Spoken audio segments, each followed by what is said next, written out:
Alrighty, here we have Full Moon Rush being played on Steam, courtesy of the publisher.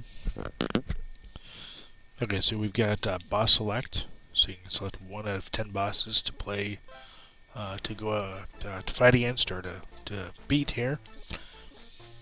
Now you do also have the option of doing boss rush, which is all the bosses consecutively. You have the tutorial, which gives you the basic controls and goes over the weapons. Options, we have language options, controls, health, timer, screen shake, VSync, full screen, windowed mode, default credits. Okay, now, if I go ahead and just do boss rush, it's going to throw me right into the first boss here. You have 3 attacks. You have one that does a homing attack. You have one that does just your basic blaster. You have one that fires these little green blobs.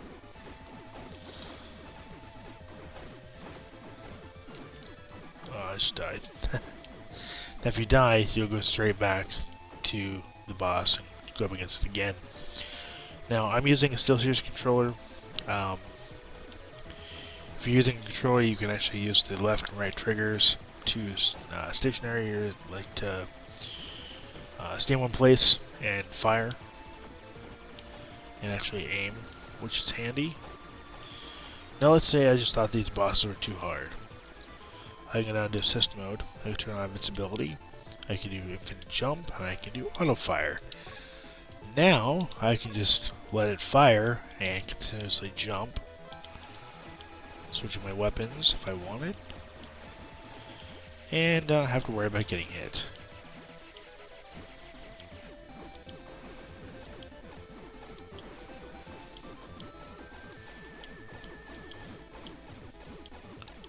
Now, the funny thing is if you keep these on, you'll still get the Steam achievements, which is kind of not fair, really. But that's kind of interesting that they chose to allow you to get the achievements even if you're cheating like this. Now, it may be that you can't implement that in like a game like you can with the console release. That might be a thing. I'm not sure. But bosses do vary in difficulty. Definitely ratcheting it up there in the difficulty. Although I did find a couple of the bosses a bit easier than previous ones, but for the most part, they do ratchet up in difficulty with each boss you go up against. Now,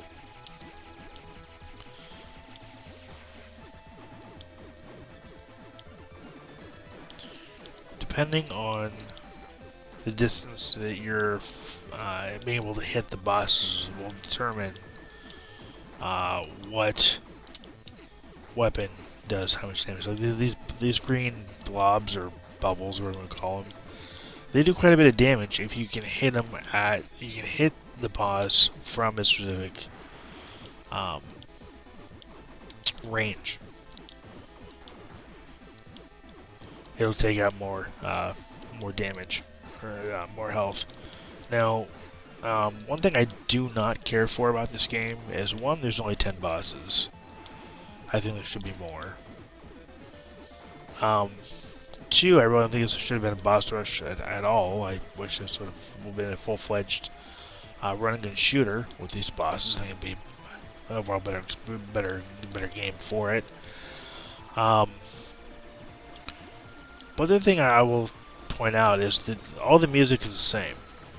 There is no variation in the music for all of at least 10 bosses. So you're listening to the same music track over and over and over again for these 10 bosses. That's ridiculous. I'm not sure what the motivation was or the decision was with regards to that, because I feel like that's just lazy. Um, there should be more than one music track. I mean, I don't mean to be critical, but come on. There has to be more than one music track in this game. And there's not. It's just one track that loops. That loops and starts over with each boss you go up against. I mean, I get the focus was it being a boss rush and the mechanics, which I do appreciate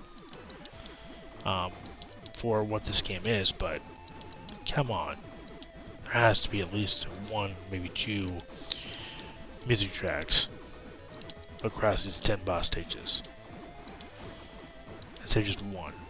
But it is what it is. It's a decent game. Just understand the music's going to be repetitive, and there's only 10 bosses. So is it worth getting? I'd say, yeah, if you want a challenging game, pick this game up.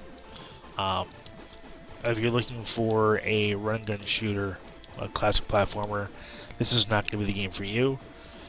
This is a game for those that like boss rush games. Hence the name of the game. So, I do want to thank the publisher for the opportunity. I do want to thank you for watching my interview here. And as always, till next time, take care and happy gaming.